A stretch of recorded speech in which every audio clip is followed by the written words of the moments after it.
looking for something.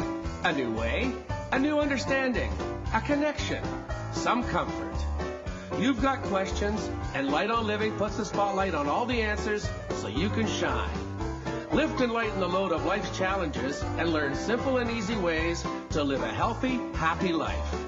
You'll gain insight and start to see things in a new way that motivates you. You're invited to hear new, see different, and feel more as Lisa shines the light on living.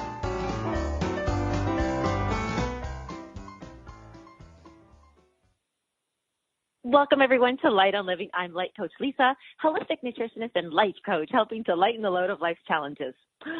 Making love greater than our pain. Oh, I just love that line completely. And really what that comes down to, any desire, this is actually from our guest that we are going to just talk to, and I love that she wrote this. Any desire that disturbs our peace of mind is a test showing us the weak link in our consciousness where we need to pour in more love. Today we have Jennie Lee, and she joined us from Hawaii as she teaches us how to breathe love. With the pairing of yoga and meditation, Jennie Lee shows us how it's possible to be relieved of external seeking, how to make love greater than our pain, and how to keep our hearts open even after being wounded. Today we learn how to hear, acknowledge, and feel the deep longings of our soul and move forward with love. Jennie Lee is the author of Breathing Love, Meditation in Action. That's going to be released in 2018, and I've had the pleasure of reading it. And also True Yoga, practicing with the Yoga Sutras for Happiness and Spiritual Fulfillment. That one's already out. You can get that. And just a little bit on Jennie Lee. She's been a yoga therapist, and that's a yoga therapist for the past 20 years. She helps people discover how to lead peaceful, authentic lives through the transformative practices of classical yoga and meditation. With love as her guide, she makes the ancient wisdom applicable to modern challenges and inspires people to realize their most loving self. You can always read from her. Her writing is featured regularly on Huffington Post, Mind Body Green, Yoga Therapy Today, and other yoga-related blogs. She is certified through the International Association of Yoga Therapists, as well as Yoga Alliance, and she coaches a wide diversity of clients, all the way from age 6 to 94. And she's on the island, and I hope I say this right, Oahu. And she also does Skype internationally, so you can always get a hold of her. So welcome, Jennie Lee. How is everything over there in early Hawaii morning? Thank you so much, Lisa. I'm excited to be here, start my day with you and your listeners. Beautiful day here in Hawaii, so as always. As always. We're lucky that way. I really, truly, I was so excited already to think, before I even read your book, before I even knew everything, I thought, breathing is something I really, because I hold my breath a lot because I get excited and I'm always tense in a good way, but breathing is something I've had to work on a lot as just a technique of getting life force. So when I read the title, Breathing Love, I thought, oh, wait a second, I could consciously wrap stuff into my breath, and maybe love could be the first of it. So where did that come from that you, like, it sounds like love's the answer to everything. Like, where did that come up for you? Well, love is the answer to everything, that is for sure. But, the application of that is another thing. And we get so caught up in the stress of every day, and you're not alone in not breathing well. I mean, that's one of the first things that I work with my clients on is the breathing, because we have so much going on in our lives, and it's so easy to just kind of hold our breath and plow through it. And that really doesn't serve us. It doesn't serve our bodies or our mental health. So, starting with taking some deep breaths is always just a great grounding place to begin any practice, and certainly a meditation practice, tuning into the breath and seeing what's there. And it's a great indicator of our emotional state. So, yeah, thank you for bringing that up.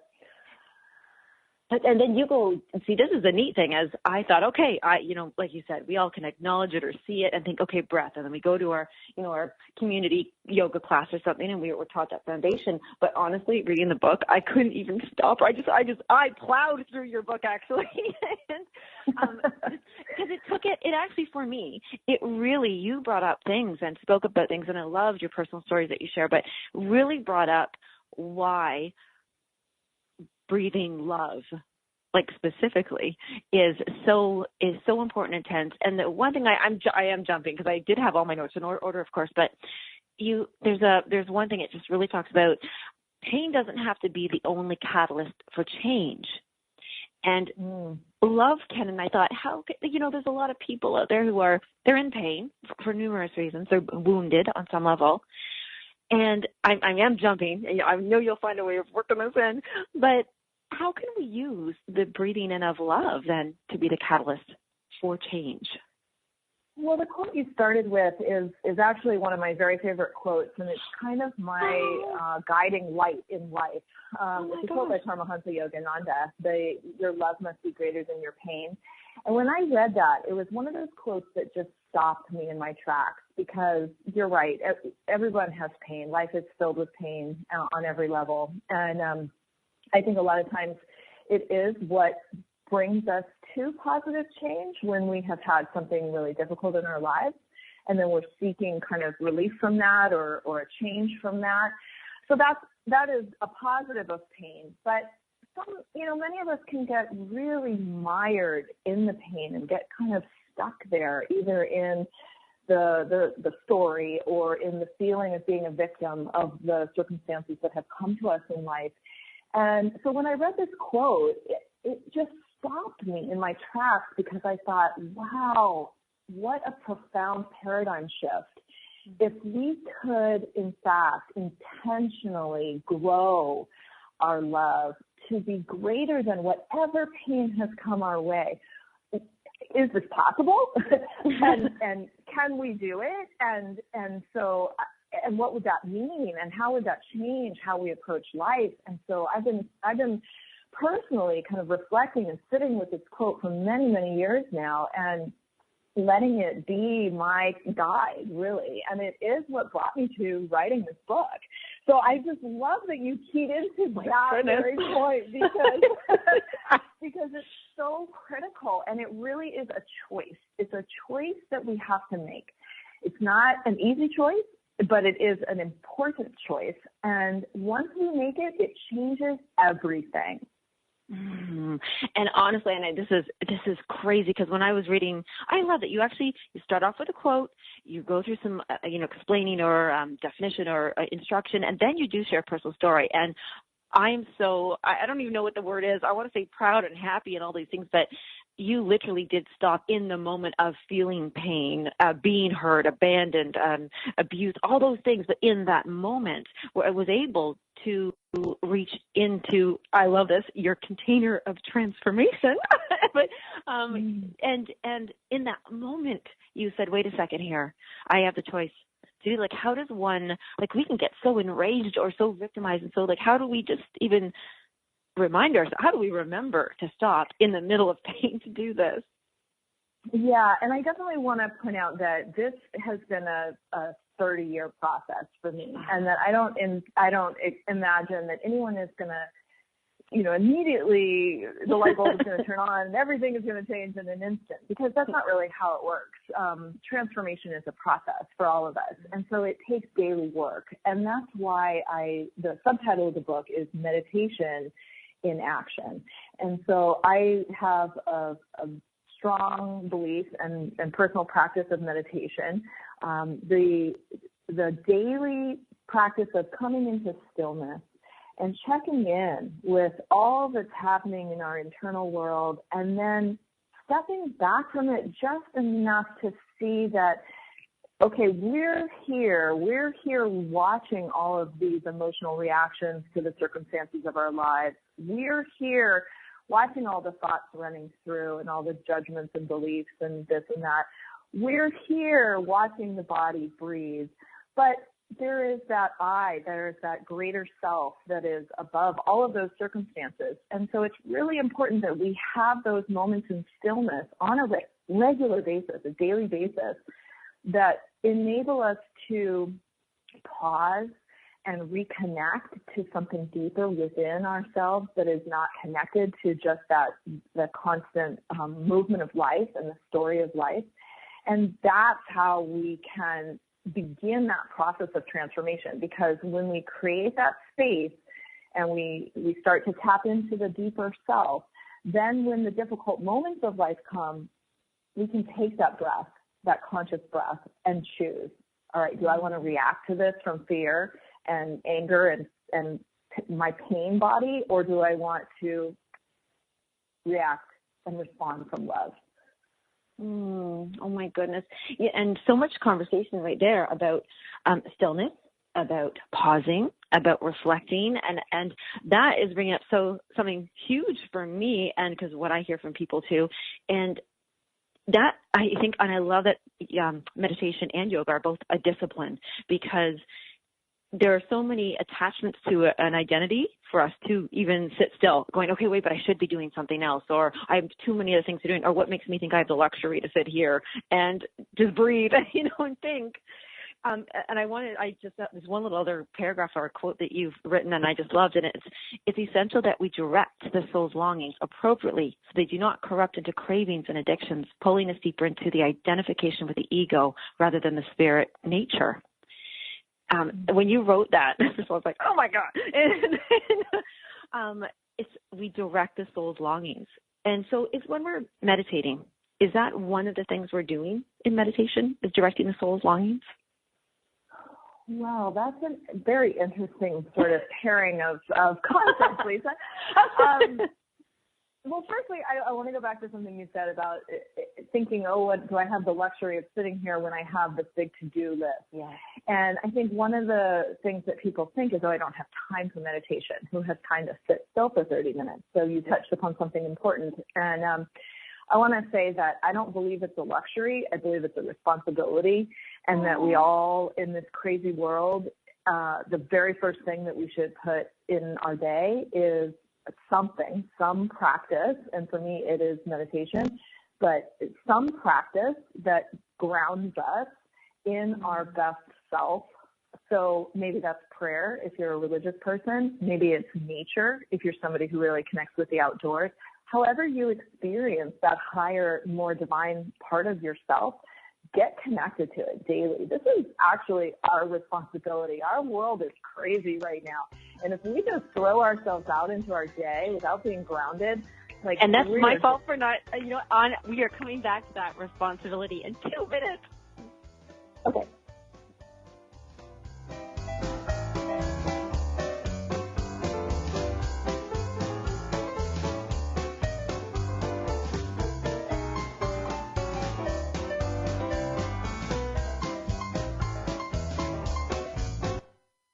The best of the holistic, spiritual, and conscious world.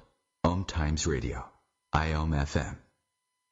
Humanity Healing International is a small nonprofit with a big dream. Since 2007, HHI has been working tirelessly to bring help to communities with little or no hope. Our projects are not broad mandates, nor are they overnight solutions, but they bring the reassurance that no one is alone and that someone cares. To learn more, please visit humanityhealing.org. Humanity Healing is where your heart is. My name is Victor Furman. Some call me the Voice. I've always been fascinated with human nature, spirituality, science, and the crossroads at which they meet. Join me Wednesdays at 8 p.m. Eastern on OMTimes Radio, and we'll explore these topics and so much more on Destination Unlimited.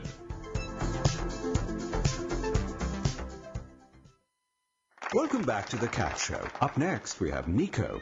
Nico is a member of the Shelter Pet Group. That's right. A group known especially for their sunspot sleeping, ball chasing, leg rubbing, and of course, companionship. Just look how she struts. It's like she owns the place. And see how she curls up and cuddles her person. The pitch on her purring is simply perfect. Nice one. Fantastic cat. But really the best way to know an amazing shelter pet like Nico is to meet one. Visit theshelterpetproject.org today. Adopt. Brought to you by Maddie's Fund, the Humane Society of the United States, and the Ad Council.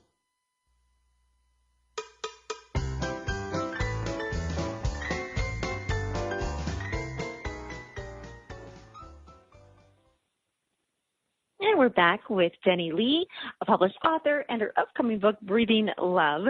And just before, so well said. I'm actually going to use that response that this is my responsibility, not a luxury, to be able to do my practice that grounds me to my highest self. And thank you for sharing. That was actually beautiful, beautiful.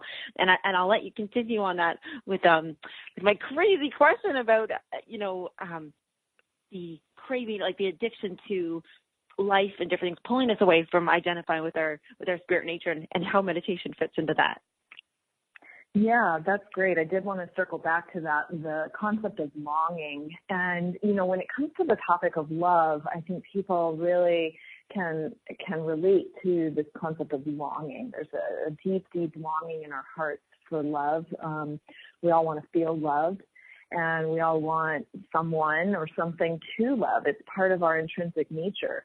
And so, but in our world, that feeling, the emotional factor of love, can get really distorted. And so a big part of what this book is about is separating out what is true, deep, real, spiritual, divine-based love, which is pure and within us all at all times, regardless of who or what is around us on the outside, and the kind of human concept of love that we see reflected in all the stories and products and everything else that's part of our commercial culture these days that utilizes that sort of feeling of love. And so, here we are, we're human beings. We, by nature, have this sense of duality. We like this person, we don't like that person. We're attracted to this something and we're not attracted to that. And so we bounce between these, either following a desire or trying to avoid something that we don't desire. And it's really a never-ending game that creates a lot of suffering. And so where meditation fits in with this dilemma of being human is that it gives us, again, that pause where we can step back and we can watch everything that's going on. We can go, oh, wow, I'm really attracted to this person, but on the other hand, they're not good for me maybe in this other way. And so we can just sort of step back and become the witness and not be so dragged around by our emotional, the emotional part of our being, because it's really important that we begin to associate with that part of ourselves that is more pure.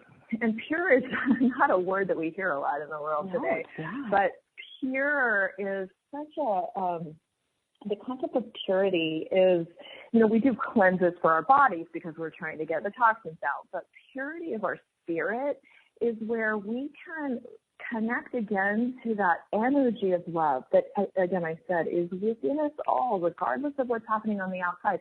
It is our true nature. And so we've got to have practices that enable us to come home to our inner being and find that wellspring of love that lives inside us, because it absolutely does. It is our true nature.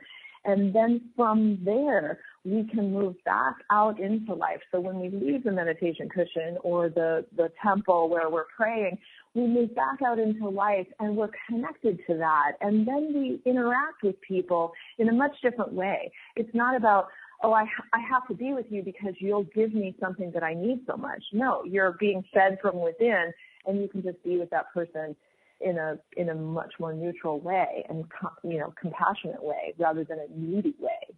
And actually, it makes me think about, because you're using the dating reference, let's say, and, a new friend will say, oh, what's your type? And so you're right, they're asking, there's a division. What is it you do like or attracted to? Or that, actually, you talk about something, the word called Maya, the M-A-Y-A, and how it's a dividing force. And that's the best way I can kind of say, because I feel like that's fitting in here somewhere as a definition of, is Maya good? Sorry, now I'm asking for you to divide it, but is Maya something that just exists, or is it something that we do want or don't want? Yeah, that was great. Is Maya good? So Maya comes from Sanskrit, and it is the concept of this duality. So it's the dividing force in the universe versus love, which is the unifying force. And if you think about it, love is what brings us into harmony. It's what brings us into unity. It's what attracts us to things. Maya is the opposite of that. It's the force that divides, that creates the good and the bad, the like, the dislike. And so, it's part of our experience in being human. It's just what this dimension kind of runs on. But so it's not good or bad. It just is. It's like gravity. Up and down. Well, it's just there. We got to live with it. This is what is. But there's a way of living within it that can be peaceful, or there's a way of living within it which can be kind of crazy making. Right. Okay. And so we're definitely going to have time for this commercial before the commercial, because you really see, I've never, the practice of meditation, can it be done while doing yoga, or is that something that you want to separate? Sure. This is a big topic. This is what I talk about all yoga, my first book. That's what that one is all about. So if you're curious about the connection between yoga and meditation, definitely check out True Yoga. But quick synopsis on that question. True Yoga is meditation. The classical texts do have like a fraction that talk about physical postures. Really, the physical postures were just created in order to support our bodies so that we can sit in stillness. That's the whole reason they were created. They were not created to support our awesome pants and, look really hot in postures on the mountaintop. That's not what yoga was created for. So yoga really is about meditation. That's the pinnacle of the yogic path. And so they're not separatable. They're one and the same. It's just that in the Western world, we've keyed into this one tiny aspect of yoga, which is the postures, and that has become kind of the primary thing that people think of as yoga. But really, yoga means union. So the union of our spirit and our individual spirit with the greater oneness spirit is what the purpose of yoga is and all the practices. And so meditation is, again, what takes us there, that ability to come back into stillness and reconnect to that pure self within. Now I'm starting to realize why I so deeply literally fell in love with this book, because you're right, it's not just about yoga the way the Westerners might look at that yoga way, but that leads me to, I feel like breathing love and true yoga and meditation, the practice itself, is that check-in point to ourselves and our souls. And where are we? Are we following, pure true self, or are we off to, check out those addictions and cravings? And then I think about when people say, do what you love to do in life, follow your passion, do your passion. And you have this one definition of a true passion as the spiritual impulse to create and expand. I adore that so much, and saying that's, oh my goodness, because a lot of people ask, I don't know what my passion is. I don't know what I'm passionate about. And then when I read that about, when you're passionate about something, that's when your spiritual impulse to create and expand. When we're checking in and doing meditation, is that a time to just check in, or are we asking for guidance? Or are we asking for help? Yeah, so I think, on the passion thing, let me address that really quick. So there are the physical passions, the things that we are physically pulled to, whether that's some experience or some food or some person. And that's a little bit different than sort of the spiritual passion that I'm talking about in that quote that you read, which is, of course, about listening to that deepest love within our hearts and allowing it to make us our biggest, most expansive, loving self. And so the passion that we want to follow is the one that makes us that best version of ourselves. It's the one that serves the greatest good, not only of ourselves, but of others as well. It's not the selfish sort of personal passions that we get caught up in the physical realm. Does meditation, I think your question was about what are we doing in meditation? And to me, meditation is really a time just of listening. On the opposite side of the coin from prayer, where prayer is more of a communication with the divine. Meditation is my time to shut up and listen.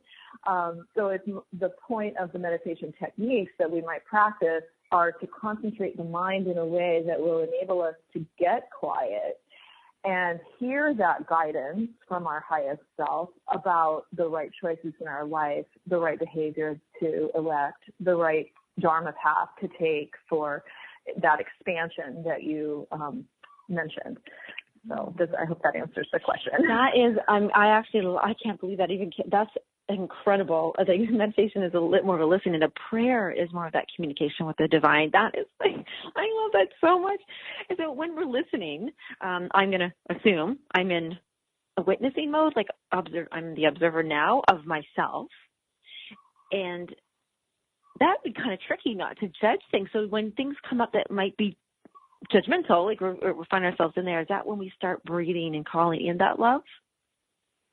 Right. So that's true. The mind is tricky, and it will, it's listening. Maybe it gets what seems like some divine guidance, and then the mind wants to overlay that and analyze it and judge it and pull it apart. And so there's kind of this inner war that happens. And so, yes, that would be the exact moment to say, okay, let me just breathe love in.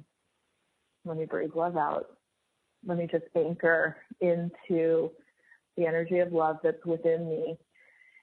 And the more you do that, then those warring voices start to quiet down. And it becomes a much more tranquil place where then you can quickly notice which is the voice of the soul and which is the voice of the ego.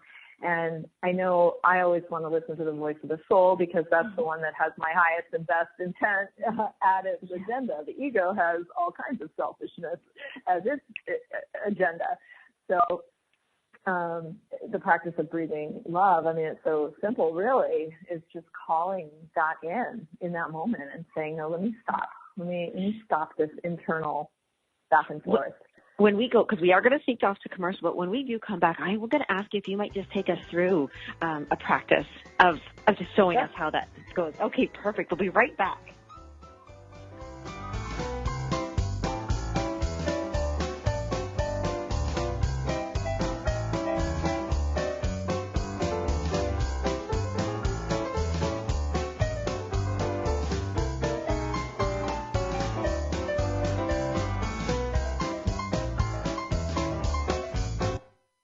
The best of holistic, spiritual, and conscious world. OMTimes Radio. IOM FM. Ascending Hearts is no ordinary dating site, but a spiritual dating site with a purpose, to link you with your soulmate. We engineer the serendipity so you can trust that you will attune with someone that has the same matching vibration as you. Ascending Hearts, the conscious dating site for the spiritually aware. Try Ascending Hearts for free. ascendinghearts.com. Grab a cup of tea or a glass of wine and tune in for Inspired Conversations with publisher Linda Joy on Tuesdays at 2 p.m. Eastern. Linda creates sacred space for leading female luminaries, empowering authors, heart-centered female entrepreneurs, coaches, and healers. A soulful venue where guests openly share the fears and obstacles they've overcome, wisdom and lessons learned, and the personal journey that led them to the transformational work they do in the world.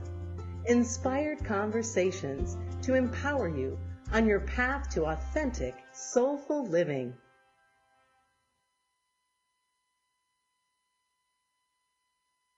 So I'm a cat, and I just moved in with this new human. And she's got this little toy she's always playing with, all day long. Tap, tap, tap, tap, bloop, bloop. She can't put it down.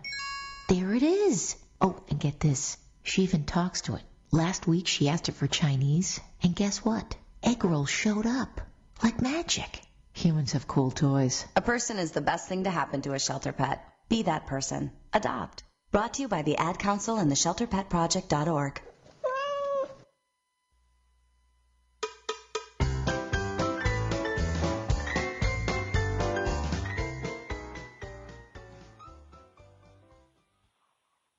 We're back with Jennie Lee, and I've asked her just before the break if she would actually lead us through a little bit of a short meditation and the style and the exercises. And I did catch, Jennie Lee, that I want to ask you about this. I read that we can get our breathing when we're meditating to between 4 and 6 breaths a minute. Is that just because that's the speed at which is a nice slow breathing, or is there a reason for that specifically? Yeah. So if you were to time your breath, if you were to set a timer for a minute and time your breath, I would guess that you're breathing between 10 to 12 breaths per minute. Most people breathe fairly rapidly, and it's kind of a reflection of how we move through life. And so the practice of slowing our breath down is one of the simplest practices that we can do to lower our stress level. And there have been studies done that say kind of the optimal amount of breath per minute is this 4 to 6 breaths per minute. And you'll find, actually, again, if you set a timer and you try to breathe only 4 to 6 times, it'll feel challenging at first. Right. And there's a correlation, and the yoga teachings talk a lot about this, the correlation between the breath and the mind, and how as we are able to control our breathing, we're more able to control our mind. So those reactive tendencies that we have based on our belief systems and our judgments and everything else will be less in control of our lives. If we learn to control our breath, then we're more apt to be able to control our reactions, our speech, and our thought. So that's very important. And what I'd love to lead you through right now is just the basic kind of breathing love meditation that is in chapter 2 of the book.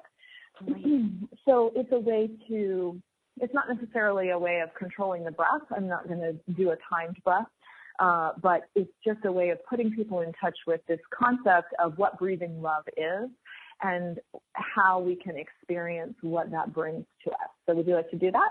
Oh my goodness, my heart is open and ready. Well, in fact, the breath reflects so much of our heart and whether our heart is open or closed in the moment. So obviously you have a very open heart, Lisa. Well, I'm glad you said that, though.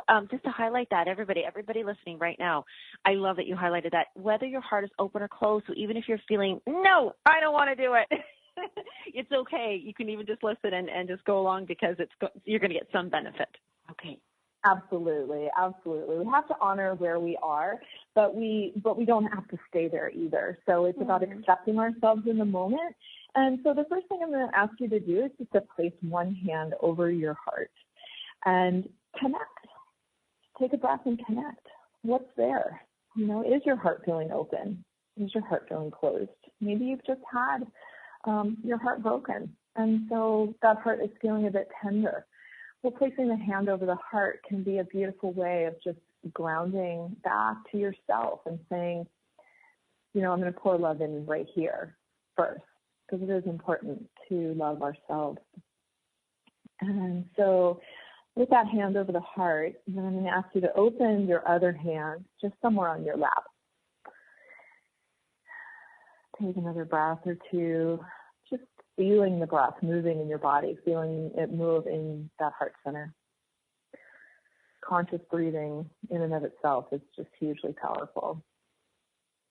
And so then as we begin to breathe love, as we breathe in deeply, I'm going to ask you to close the hand that's on your lap and feel like you're receiving both the breath and love, like you're taking something in, holding this precious love in your hand and in your heart.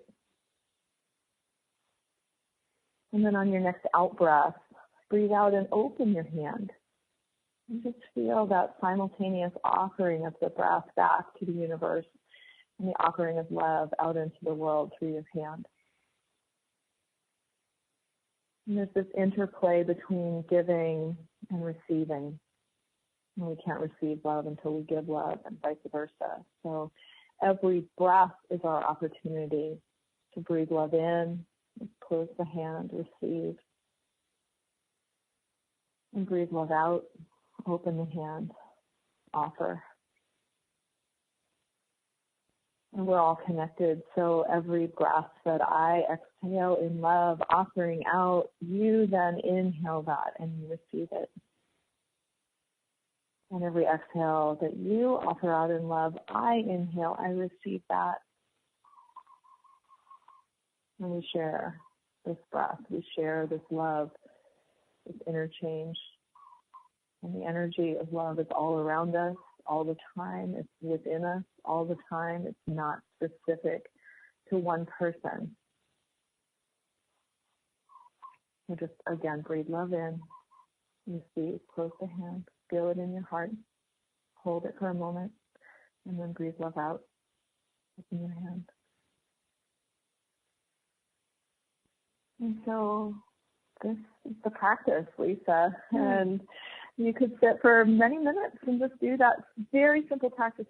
Every chapter in the book has multiple practices offered at the end to ground this material into, tangible ways to experience it and do it. But this is one of the simplest ones. It's something that's so easy for anyone to do. You don't have to be a meditator right now. You don't even have to take, 30 minutes. You can take 2 minutes, 1 minute. Yeah. Honestly, if you were to do this for 1 minute every day, really intentionally, it would shift a lot of things for you. I can feel it already. And funny enough, when we were just starting, and I was, hand on the heart and then and open, and then you had me do that next thing, and I'm taking it in love, and then I'm letting it go. I thought, oh, look, we can give it too, and I was already excited. And then you threw in the new dynamic that somebody else is receiving it, and then I went, oh my goodness, and then you said, no, you're receiving it, and I was kind of going to explode. I was all excited, and the breathing was keeping me grounded. But that is this, just within that, which was, like you said, for a very few moments, I was expanded. Where I was in my heart and mind just expanded, and I didn't feel alone. At the beginning, I was like, oh, look, this is a self-practice. I get to do this for me. And then I was like, no, wait. It's for everybody. And I do want to bring up that you said, and I didn't write when I was doing this, so now I can't remember, but I think it says that we're not separate. Everybody has, this love and concern with that. Yes. We're not separate. This is such an important concept, Lisa. I think so many people feel isolated today. Yes. And there's this disconnection that's happening. And it's so interesting because we have all this social media and we're so supposedly more connected through it. But really there's a veil, there's a shield, kind of a barrier as a result of that's keeping us from the interpersonal connections that were the way of the past. And it's really, really important that people recognize and feel that they are not alone. And we're not alone. I mean, what I mentioned was that every breath I exhale, you on some level are inhaling. I mean, it's that butterfly effect, right? Something that happens 1,000 miles away is on some level affecting me here in Hawaii and you there. And so we have to remember that although on the human level of things, we might not be connected in the ways that we want to be yet, that on the spiritual level, we are all one. We are all part of this love energy. And the more that we individually connect back to that, it will then translate out into the human experience and make us more connectable in the human dimension. So that's the correlation. It doesn't just stay in the spiritual realm of things as sort of this intangible practice. It's very tangible. It makes us more open-hearted, more available to human connection. It makes us more compassionate human beings, more able to empathize with others and more available for others to empathize with us. And so it builds connectivity. There's this is gonna be a big circle, but when we just talked about not being separate, and I really am feeling the need to express to people that we have, and ask you to pull this together for me, is that there's a difference between we are not separate, but there's a difference from being attached to people and the pain that comes from when an attachment, it has failed or lost, someone's passed away, a relationship has been broken apart, because there's a big difference between feeling united and not separate and being attached. And I would love, because I know we have time for that commercial, if you could share with us, because, and I'll just say this one, there was this one story that you wrote in your personal story part in the book. I'm not a crier, I'm a laugher, but oh my gosh, I cried so hard because of the love that you were able to recognize with this wonderful man in your life, that you could still love and be united, but not attached as he left. Are we going to commercial right now, or should I jump into that? We have a minute and a half, and then we can always pause and come right back into it. So, yeah, jump into it. Okay. Okay, right. So attachment, and I do have a chapter on this, that attachment is the opposite of love, really, because attachment is based on desire, and desire keeps us from the pure love that is what we're all really wanting to feel. And so we have to separate attachment from love. It's hard to do. It's natural to be attached to those that we love. And believe me, I'm not perfect at this either. I have a husband and a son, and if anything were to happen to either one of them, I would be heartbroken, and I have my own attachments. But attachments do keep us from the purest form of love. So to the best of our ability, and again, this is all a process, to the best of our ability, we have to step back from the desires that are caught up in the attachment, the desire to be with this particular person, or to have this particular person give to us in a particular way.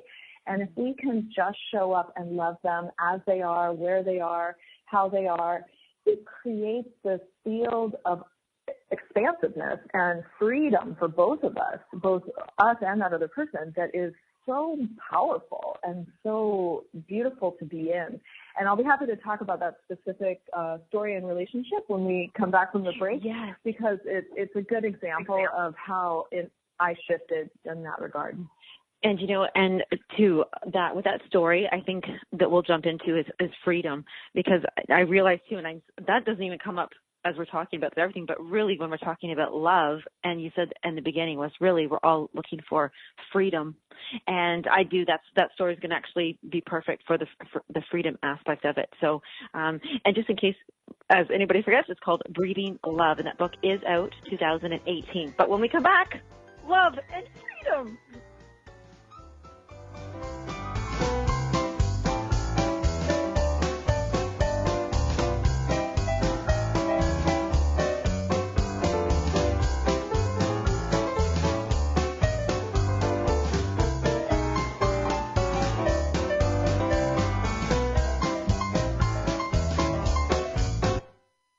Connecting you with the best of the conscious minds in the world.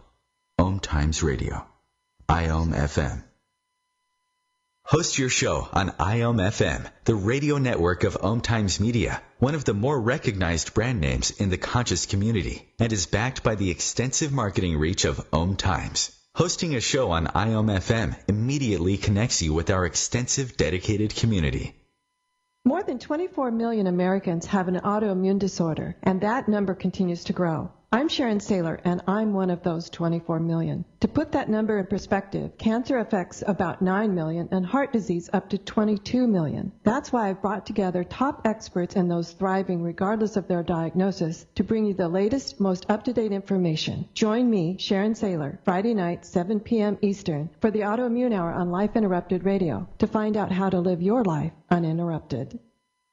Me, a cat, moving in with a new human. It took a little getting used to. She has these weird games she likes to play, like this giant feather. She sticks it in my face. I swat it away. She sticks it in my face. I swat it away. It's almost like she thinks I enjoy it. But seeing how much fun she gets out of it, well, I guess it makes it all worth it. Humans. A person is the best thing to happen to a shelter pet. Be that person. Adopt. Brought to you by the Ad Council and the ShelterPetProject.org.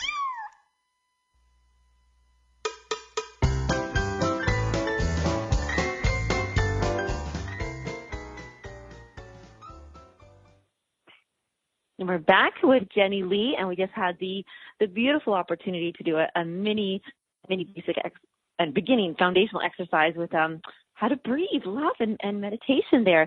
Jennie, we're going to share this beautiful story with you that you did share in the book, but I just want to put a little note in here for all the listeners. We will be sharing how you can get in touch with Jennie Lee and also how she does this retreat with dolphins. So if anybody is kind of curious about that, just stay tuned.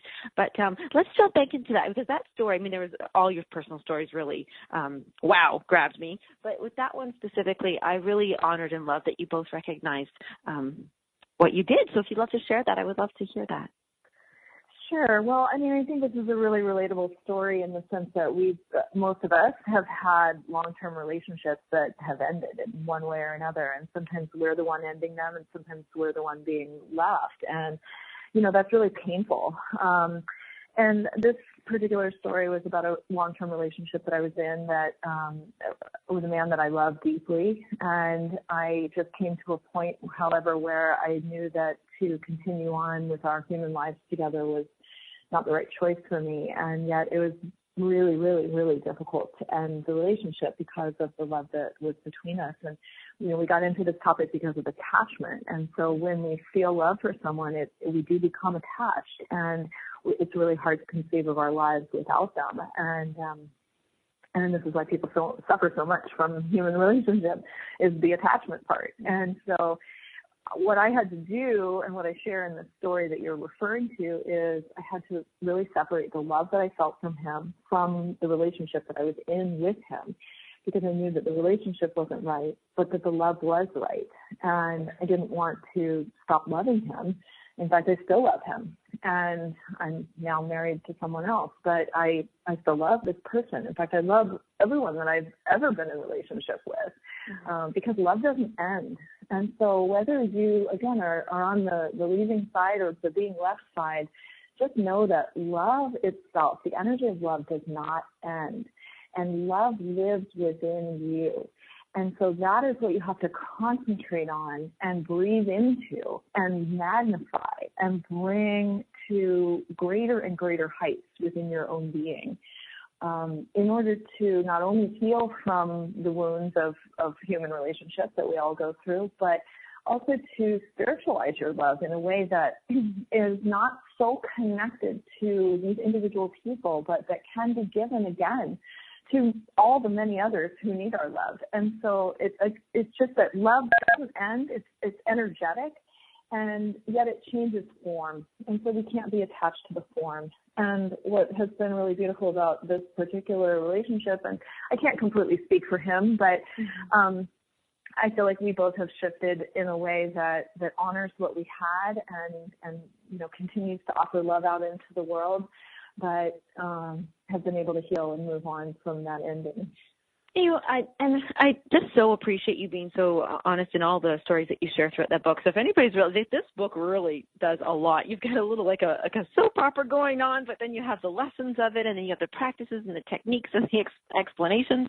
I have a question on that one, because this is something that I faced in my life on probably every single relationship I've ever been in, and it's actually even halted relationships that I would have liked to have continued. However, the ego on their part wouldn't allow it. Now, I too continue to love everybody that I've ever loved. I don't feel it just goes away.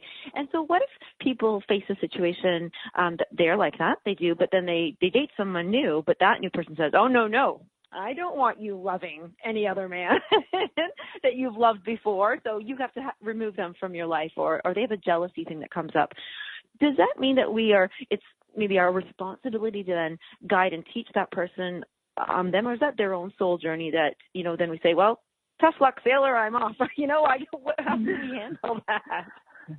Yeah, that's a tricky question. So, I mean, it's something my husband and I have talked a lot about, because, it is human nature to not want to feel like there's somebody waiting in the wings that you're offering love to and is going to threaten the primary relationship in some way. And so it's really not about that. Again, I'm not really in contact with this person. We don't communicate much, and there's no interplay between us in this time. That wouldn't be appropriate.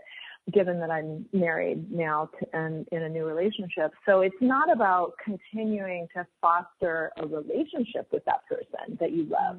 Love can just be held in your heart for them and everyone. In fact, it should be. We should be loving everyone to the best of our ability, even strangers and politicians that we don't agree with. And so it's not about maintaining a human relationship. And I think that's what actually gets threatening to the next person that you might be in relationship with.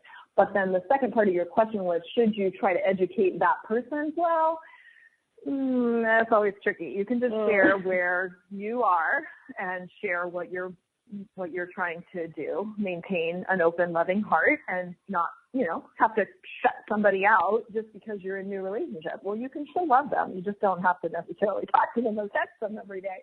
Right. Yes, exactly. And I like that, just maintaining the love. And it does, like you said, where it's not we lead by, not example even, but we're just displaying how we act. We just be who we are, be authentic, be as loving as we are at that time. And you actually, I want to bring this up. I just read that you do these kind of breathing love retreats and dolphins. And I love that you bring that in. So yes, tell us about that. Well, this is actually the first Breathing Love retreat. It's in honor of the book that's coming out in January. So we are taking a retreat in April to the Bahamas, and we're going to be swimming with dolphins. And dolphins are some of the most loving, amazing creatures on the planet, and they're very conscious breathers. And so I really wanted this to be the theme. Yeah, they come to the surface to breathe, and they're just amazing. So it's kind of the perfect blending of themes. And I don't have very many spaces left, so if you're interested, please do hop on my website, JennieLeeYogaTherapy.com. Hopefully Lisa will have that posted somewhere, and check it out because there's only a couple spaces left on that retreat in April. But it's going to be a fun one, and we're going to do lots of breathing love practices and meditations and some yoga, physical yoga as well.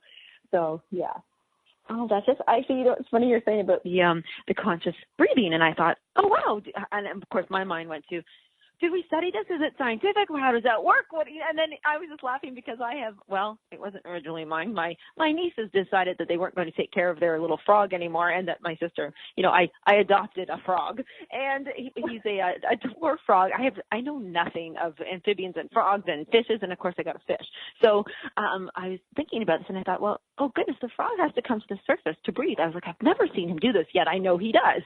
And you just made me think about that, and because I gave him a new little rock to sit on so he could get close to the top, and because they're not thinking about the way I'm thinking of course, wrapping this whole breathing thing up. But this frog, he's like, oh, he needs access to it. And so I just love that I'm now connecting, like all of we have to have access to breathing. So that's where... Well, we have to stay connected to our breath. That's the most important thing. And that's kind of where you started this conversation this morning. Yes. Sometimes you forget to breathe. And so the first and most important thing we can do is just to connect. Remember, take those deep breaths and match them with love. Take the deep breaths of love in for yourself and out for everyone around you. Oh, right. Yes. See, I love that. The reciprocity of breathing. Oh, my goodness. In saying all this, there's just a few more things I want to squeeze into this. If you could, just share with everybody, first of all, where they can get to you. Where can they reach you? Where can they find you? What's the best way to do this? Sure. So my website is Jennie, with an IE, Jennie Lee, yogatherapy.com. And that has all my contact information. You can call me, Skype me, email me. I'm very accessible. I'm very responsive. Happy to answer any questions that you might have. I work privately coaching clients all over the world. So any time zone that we might be in, you don't have to come to Hawaii. I can connect with you. So if you'd like to do some personal coaching work, just reach out. And if you're interested in the retreat, all the information is under the retreat tab on the website. So, yeah, JennieLeeYogaTherapy.com. Okay, great. Because people, I just honestly, into that the book, Breathing Love, is just, I truly can't wait for it. Can we pre-buy it, or is it we have to wait? We totally have to wait? Yeah, for it to come out? It's on Amazon right now, so you can order it on Amazon right now. It will physically come to you probably the end of December, but please do pre-order. It's great because it lets the publisher know how many people are interested and how many they need to print. And so, yeah, by all means, go ahead and jump on Amazon and look up Breathing Love, Meditation in Action, and pre-order your copy so you'll have it by the end of the year, hopefully, and start the new year right with some great practices. Oh, they really are. And you know what? I think you've actually really done it for me. I know I am and have what I will. And I was originally going to ask you, but now I have a new twist on this. Does meditation ever get any easier? But when you said something about meditation doesn't get easier, it becomes more tranquil. And I think that when you said that, and then it allows us to sit in comfort with the control, I think that's where, if anybody, it's that one piece of advice you could just let anybody know about really committing to that time of practice for themselves. If that one last message to leave off with, that would be absolutely perfect, Jennie Lee. Sure. Yeah. Meditation, there's lots of challenges with finding the time and sitting in comfort and all of that. And there's lots to be shared about that. But, again, remember that this is for you. It's a gift for you, and it's also partially your responsibility to the world in which you're living. So it's this time to connect back to the love that's in your heart, to your highest and truest nature, to come into stillness, even if it's for a few moments every day. It's such a gift to yourself. It's a way to just ground into your best version of you and feel the love that is within, really connect to that. Even if you're not feeling it now, you will start to feel it if you make it a daily practice of sitting in stillness. I can't emphasize enough how valuable that is. And even if you find it difficult at first, just hang in there and just do a little bit each day, and the gifts will follow. Aw, well, thank you so much for sharing this time, Jennie Lee. Just absolutely a pleasure. Thank you. Thank you, Lisa, so much for having me. Okay, we'll see you guys next week. Bye-bye, everyone.